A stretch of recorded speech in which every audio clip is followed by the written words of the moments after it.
Slavery was a choice. That's something that I've been thinking about since yesterday, when Kanye West had his interview with TMZ, and he said that. And that really got me thinking. I didn't talk about it in my video yesterday because it really didn't hit me until all of the controversy started coming out. How powerful that is and how meaningful that is when somebody says something like that. You know, he said that 400 years, that sounds like a choice. And he retweeted this morning, or he tweeted a quote from Harriet Tubman, quote, "I have freed 1,000 slaves. I could have freed 1,000 more if only they knew they were slaves." If only they knew they were slaves. And, you know, I just, and there's a little bit of controversy onto whether or not she actually said that. We're not sure that she actually made that quote. But either way, that is a very powerful thing to say.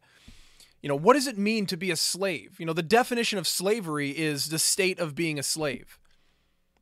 But what does it mean? What is the state of being a slave? You know, obviously there's somebody that's controlling you and forcing you to do things. You know, it's the practice or system of owning slaves. That's the definition of slavery. But what does it mean to be a slave?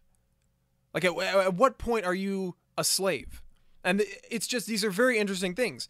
I think one of the major aspects that goes along with being a slave is the loss of freedom. If somebody controls you and forces you to do certain things and you don't have the freedom to do otherwise for any reason, then you are technically a slave, right? So obviously if, you know, there's a person who owns a bunch of slaves, he's not forcing them to leave the plantation because they are his slaves, and he makes them do all this manual labor. Obviously that's what most people associate slavery with. When you think of slavery, that's what you think of. You think of the most, you know, the first thing that most people think of is the United States and their slavery. But slavery's been around for a very, very long time.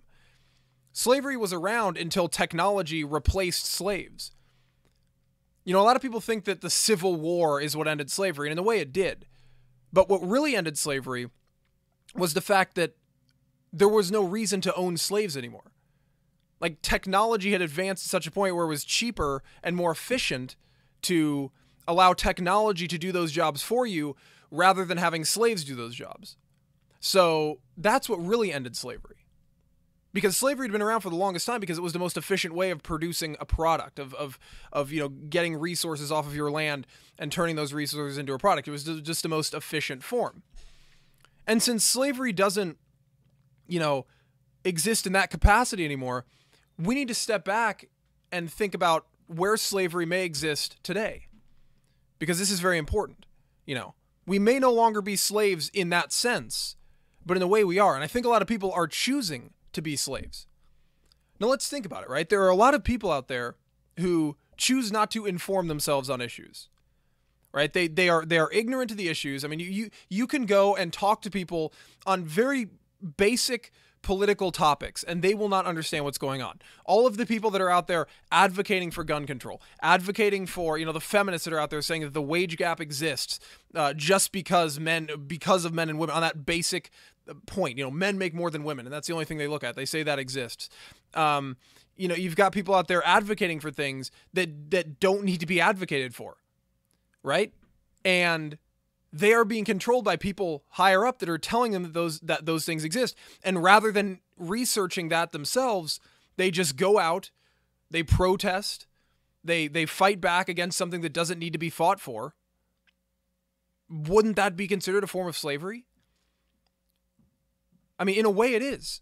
If you are allowing your mind to be controlled and manipulated by higher powers, by people, anybody, you are essentially a slave to those people. Maybe not in the same capacity as before, but in a way you are. Now, I'm not saying that anything that is going on today is even comparable to slavery before. I think that obviously that's a terrible thing. We're not talking about that. And I know a lot of people are going to confuse that and say that we are, but we're not. That's not what I'm talking about. Today, we have a different kind of slavery, mental slavery. And Kanye West is on the right path when he's talking about this. He may not say it in a very, you know, good way, but he's definitely trying to get that point across. So many people just get home, they sit down in front of their TV, they watch the media. The media just pours information into their head. You know, this is what Trump's doing this, Trump's doing this, look at this, look at this, look at this, Kanye's mentally ill, look at this, look at this. They just pour information into their head. And instead of going and researching that information, learning for themselves, you know, using the brain that they have, that they're blessed with, to go and figure things out on their own, they just absorb that information and go about their day. They're manipulated by what the media tells them, whether they know it or not. People who are informed can sit down, they can watch the news, they see something they don't agree with, they go look it up. They use their resources and their brain, which is a tool. And they find out if what the media was saying was accurate. You know, is Trump actually a racist, sexist, homophobe, or not? And they look it up, they find the information, they found out he's not. Oh, wait a minute, look, he won the Ellis Island Award next to Rosa Parks. This man is not racist. Oh, look, President Trump's the first president to openly support gay marriage at the start of his term. He's not homophobic. Yet the media portrays him that way, and there are people out there that will just blindly accept that and recite that information. And that's when I think it becomes slavery.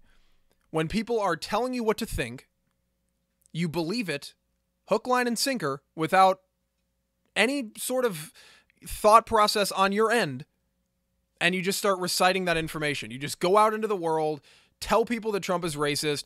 You set up these protests that to say Trump is, like the Women's March, where all of these people just got together that they are blatantly wrong in what they are fighting for, but they still got together to fight for it.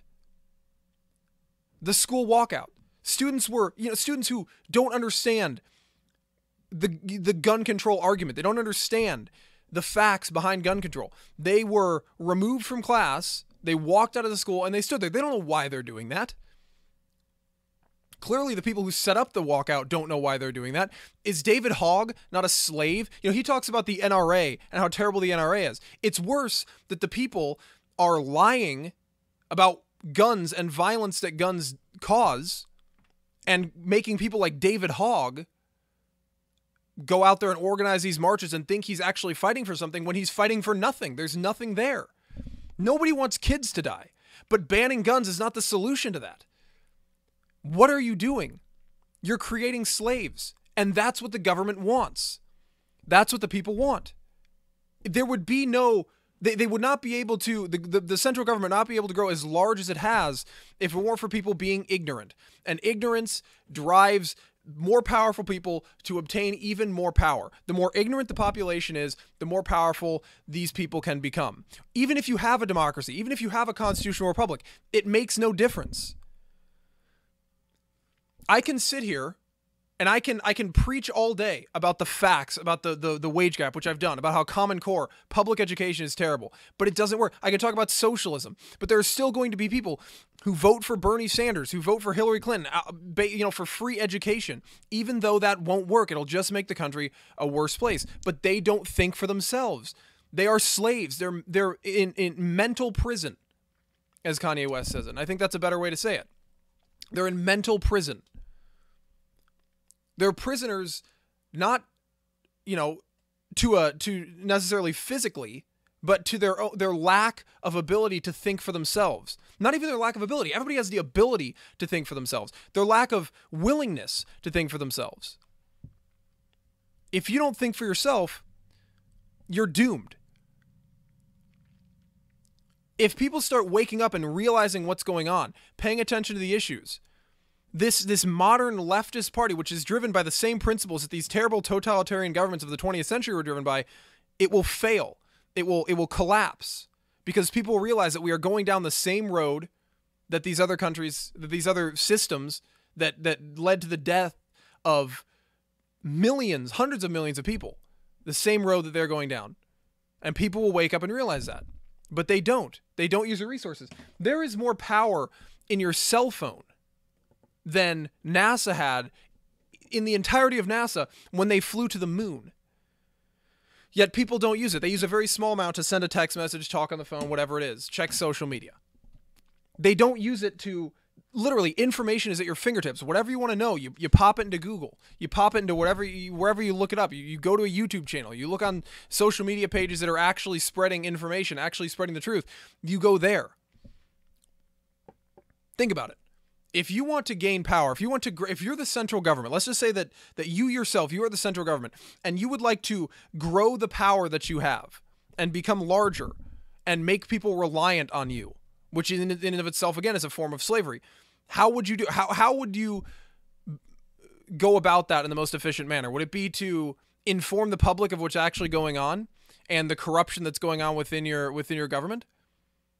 Or would you distract them and tell them that you're doing things just to help the poor? Oh, the welfare state is to help the poor. The Great Society is helping the poor people. It's helping the disadvantaged. Even though when LBJ passed the Great Society, he said, I'll have those N-words voting Democrat for the next 200 years. But it wasn't presented that way. Do you think if LBJ had come out and instead of saying, this is to help the people, this is to help the disadvantaged people in this country, if he had said, I want those N-words voting Democrat for the next 200 years into the public, do you think it would have passed? Absolutely not. But he appeals to people's emotions, and that works. It gets people excited that they think they're making a difference in the world, and they don't care. They don't care to look it up on their own. And that's what happens. When you start to have a public that loses interest, that focuses on sports, that focuses on, drama at work, drama in school, and they forget to pay attention to what's actually important, the future of not only their lives, but their children's lives, their grandchildren's lives. That's when a country falls apart. A country doesn't fall apart because of the government, right? We know what the natural human instinct when given power is to do. It's to gain more power. Humans want more and more and more and more. It's happened all the time. That's why nobody just stops.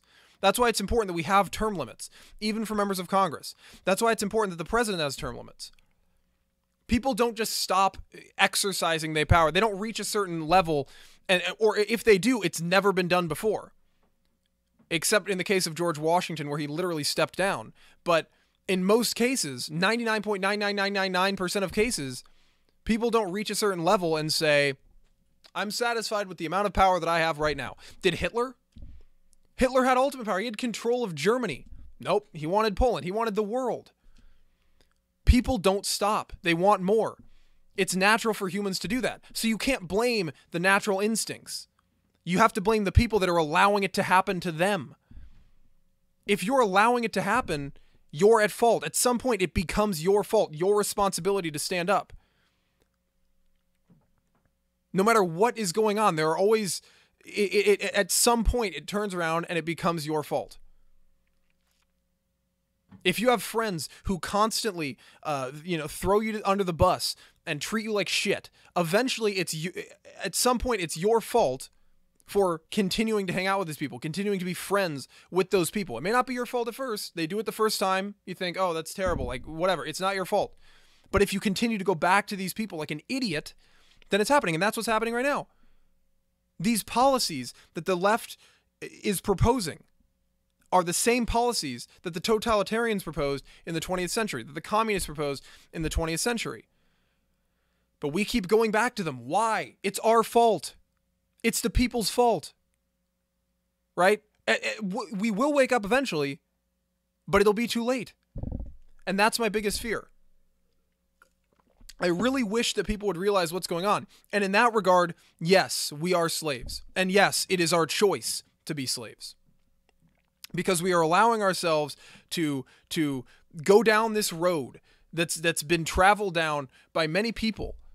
And that road ends in failure. That road ends in disaster. That road ends in death. And we are still continuing just to walk blindly down that road. Now, there are a few people who come out, say, don't do this. Stop right now. This is insane. You're literally going to lead to the destruction of this country. People like Kanye West.